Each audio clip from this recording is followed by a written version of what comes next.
जिस तरह से हम भारत के अंदर पैसे भेजने के लिए IFSC कोड का इस्तेमाल करते हैं, ठीक उसी तरह जब हम विदेश से पैसे मंगवाते या भेजते हैं तब स्विफ्ट कोड का इस्तेमाल करते हैं। स्विफ्ट कोड इंटरनेशनल ट्रांजैक्शन में किसी बैंक और ब्रांच की पहचान के लिए इस्तेमाल करते हैं। ठीक उसी तरह जिस तरह हम होम ट्रांजैक्शन करते समय IFSC कोड का इस्तेमाल करते हैं। स्विफ्ट कोड की full form society for world wide interbank financial telecommunication होता है। जैसा कि आपको नाम से ही पता चल रहा होगा, यह कोड बैंक के इंटरनेशनल सेटलमेंट में इस्तेमाल होता है। जैसा कि हम आपको पहले ही बता चुके हैं कि स्विफ्ट कोड का इस्तेमाल इंटरनेशनल बैंकिंग में होता है। जब भी आप विदेश से पैसे मंगवाते हैं या भेजते हैं तो स्विफ्ट कोड के जरिए ही पता चलता है कि आप किस देश की किस बैंक की किस ब्रांच में अपना पैसा भेजना चाहते हैं। स्विफ्ट कोड 8 से 11 डिजिट का होता है, जिसमें बैंक का नाम, बैंक किस देश में है, उसकी पूरी जानकारी, बैंक की लोकेशन की जानकारी तथा बैंक की ब्रांच की जानकारी तक शामिल होती है। एक स्विफ्ट कोड को मुख्य रूप से 4 पार्ट में बांटा होता है। 11 डिजिट के कोड में सबसे पहले 4 अंक बैंक कोड के नाम से जाने जाते हैं, जो अल्फ़ाबेट के A से लेकर Z तक कोई भी वर्ड हो सकते हैं।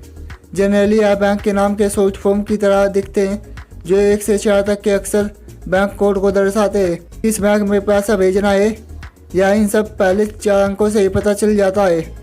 स्विफ्ट कोड का 5वां तथा 6ठा अक्षर कंट्री कोड के लिए इस्तेमाल होते हैं, जिसमें यह पता चलता है कि बैंक किस देश में है या इन्हीं 2 अक्षरों के जरिए पता चलता है।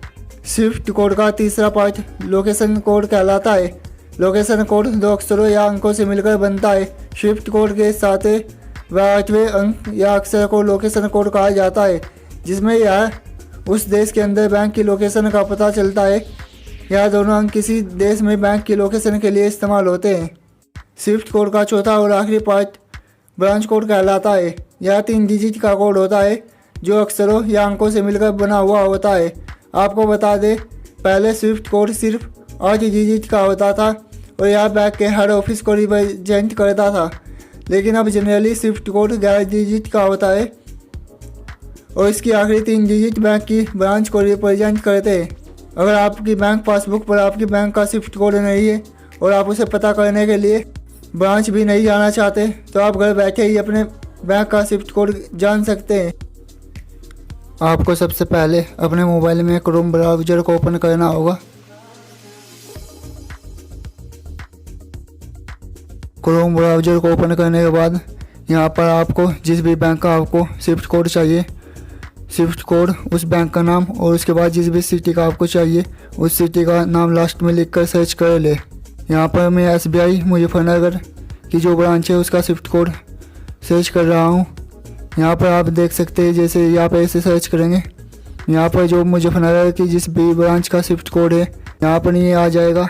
उसके बाद अगर आप SBI की किसी और सिटी से स्विफ्ट कोड पता करना चाहते हैं, यानी SBI के किसी और सिटी का स्विफ्ट कोड पता करना चाहते हैं, तो वहाँ पर उस सिटी का नाम डालकर सर्च कर देना है।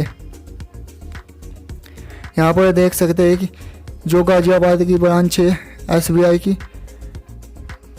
यहाँ पर उसका स्विफ्ट कोड जो है वो आ गया है और इसको आप यूज कर सकते हैं। और इसके अलावा अगर आप किसी और बैंक का भी सर्च करना चाहें तो वो भी इसी तरीके से कर सकते हैं। यहाँ पर आपको स्विफ्ट कोड और उसके बाद उस बैंक का नाम और उसके बाद सिटी का नाम डालकर सर्च करना होगा। यहाँ पर हम एक्सिस बैंक का स्विफ्ट कोड सर्च करते हैं।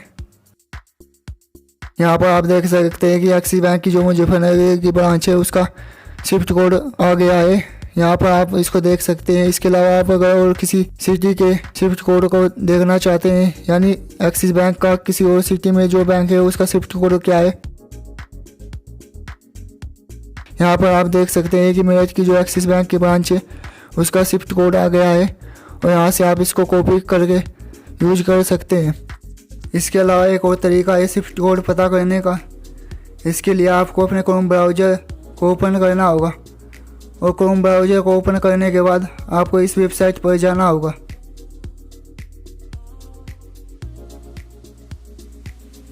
यहाँ पर आने के बाद आपके पास एक इंटरफेस ओपन हो जाएगा।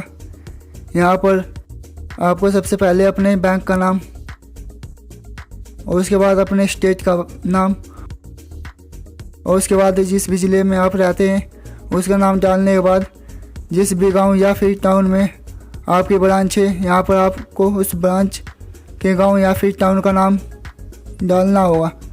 और यहाँ पर डालने के बाद आपको सर्च करना है और सर्च करने के बाद यहाँ पर जो भी आपका बैंक है उसका स्विफ्ट कोड आ जाएगा। लेकिन कभी कभी ऐसा होता है कि अगर आपकी ब्रांच किसी गांव या फिर टाउन के अंदर है तो उसका स्विफ्ट कोड नहीं होता और यहाँ पर आपको आपके ज़िले के अंदर जो ब्रांच है उसका स्विफ्ट कोड डालने के लिए बोलता है। इससे बेहतर है कि आप डायरेक्ट जाकर गूगल पर स्विफ्ट कोड, उसके बाद बैंक का नाम और फिर अपने ज़िले का नाम डालकर सर्च कर ले, जिससे आपके ज़िले के अंदर जो भी बैंक की ब्रांच है उसका जो स्विफ्ट कोड है वो आ जाएगा और उसको आप यूज कर सकते हैं। अगर आपको हमारी वीडियो अच्छी लगी तो वीडियो को लाइक कर दे और चैनल को सब्सक्राइब कर दे।